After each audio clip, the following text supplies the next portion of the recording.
नमस्ते, welcome to my YouTube channel. तपाईहरुलाई स्वागत छ। म आज तपाईहरुलाई केही फरक भिडियो लिएर आएको छु। मेरो विद्यालयमा भएका केही गतिविधिहरू देखाउन गइरहेको छु। हुन त मेरो विद्यालय नेपालगञ्जको सहरभित्रै पर्छ। योभन्दा अगाडि पनि म नेपालगञ्जकै एक सामुदायिक विद्यालयमा शिक्षण गर्थेँ र अहिले म यो विद्यालयमा आएको यही 81 चैत महिनामा मात्रै म पोस्टिङ भएको हो। यो मेरो विद्यालय एक कन्या माध्यमिक विद्यालय हो। छोरीहरू मात्रै हुन्छ यहाँ र यहाँ लगभग 80% चाहिँ मधेसी समुदायका छोरीहरू छन् यहाँ। र हाम्रो एकजना म्याम एकदमै ब्युटिफुल म्याम, हाम्रो विद्यालयको एकदम राम्रो म्याम, ब्युटिफुल म्याम आउँदै हुनुहुन्छ। हाम्रो विद्यालयको अर्को एकजना शिक्षक साथी पनि यहाँ हुनुहुन्छ। उहाँले भिडियो बनाइराख्नु भएको छ म्याडम भन्दै हुनुहुन्छ।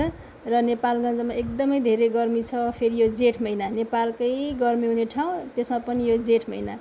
बच्चाहरूलाई बाहिर राखेर क्रियाकलाप गर्ने जस्तो वातावरण छैन। आज शुक्रबार भए पनि भित्रै कक्षा कोठामा राखेर शिक्षक साथीहरूले विभिन्न अतिरिक्त क्रियाकलापहरू गराएर बच्चाहरूलाई मनोरञ्जन गरिराखेका छन्। मेरो विद्यालय 1 कक्षादेखि 12 कक्षासम्मको माध्यमिक विद्यालय हो। र आजको शुक्रबारको दिन विभिन्न कार्यक्रमहरू गराएर शिक्षक साथीहरूले कुनै कक्षामा डान्सिङ, कुनै कक्षामा चाहिँ सिङ्गिङ, कुनैमा चाहिँ ड्रइङ र कुनैमा चाहिँ विद्यार्थी नानीहरूले आफ्नो प्रेजेन्टेसन दिइराखेको छ। र यसरी चाहिँ हाम्रो शुक्रबारको कार्यक्रमहरू भइराखेको छ।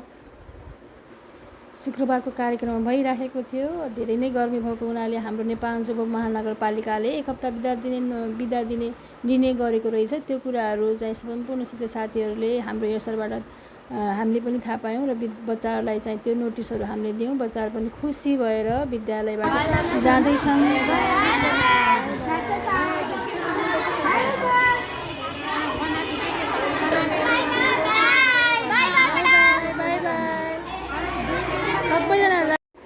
नानीहरूलाई बाई गरेर म स्टाफ रुमतिर गएँ। सबै शिक्षक साथीहरू स्टाफ रुममा बसिसक्नु भएको थियो। र त्यतिकैमा एकजना नानीले आफ्नो फेभरेट म्यामलाई एउटा लेटर दिएर गइन्। र लेटरमा के हजुर, अब हाम्रो कक्षा शिक्षक हुनुहुँदै हामीहरूलाई यो कुरा पहिला बताउनु पनि भएन। अनि म यो कुरा सुन्दै म त 1 मिनेटको लागि अचम्म भएँ। हजुर धेरै राम्रोसँग पढाउनुहुन्थ्यो। म हजुरको वा अरूको लागि राम्रोसँग पढ्ने, मेहनत गर्ने, अनुशासनमा बस्ने सबै शिक्षक वा सरहरूको कुरा मान्ने गर्छु। कक्षा शिक्षक हाम्रो नभए पनि अरूको कक्षाको ठाउँमा पढाउनुहोस्। राम्रोसँग जीवनयापन गर्नुहोस्। कहिलेकाहीँ मिल्न आइहाल्नुहोस्। तपाईँ हुनुहुन्थ्यो तब म आफ्नै आमाभन्दा बढी माया गर्थेँ।